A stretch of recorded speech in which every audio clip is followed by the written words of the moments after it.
Osama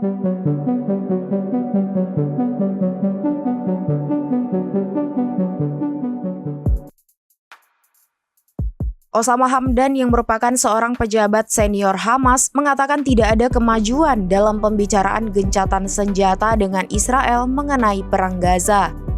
Osama Hamdan mengatakan kelompok Palestina masih siap untuk menangani secara positif setiap proposal gencatan senjata yang mengakhiri perang.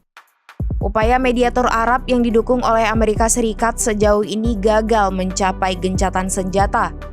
Kini kedua belah pihak saling menyalahkan atas kebuntuan tersebut. Hamas mengatakan kesepakatan apapun harus mengakhiri perang dan menyebabkan penarikan penuh Israel dari Gaza. Sementara itu, Israel mengatakan pihaknya hanya akan menerima jeda sementara dalam pertempuran sampai Hamas yang telah memerintah Gaza sejak 2007 dilenyapkan. Hamdan lalu menyalahkan Amerika Serikat yang menekan Hamas agar menerima persyaratan Israel.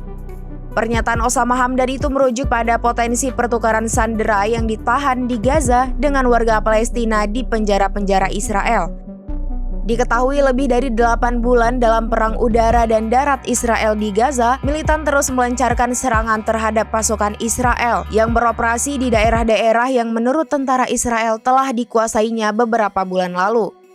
Para pemimpin Israel telah mengatakan dalam seminggu terakhir, fase perang yang intens mendekati akhirnya dan tahap ofensif berikutnya terutama akan menjadi operasi skala kecil yang dimaksudkan untuk menghentikan Hamas berkumpul kembali.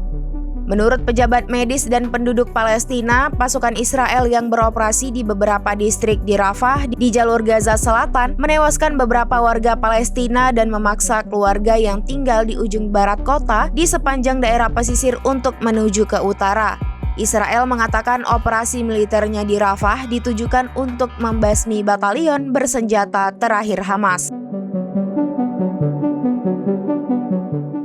Download Tribun X sekarang, menghadirkan lokal menjadi Indonesia.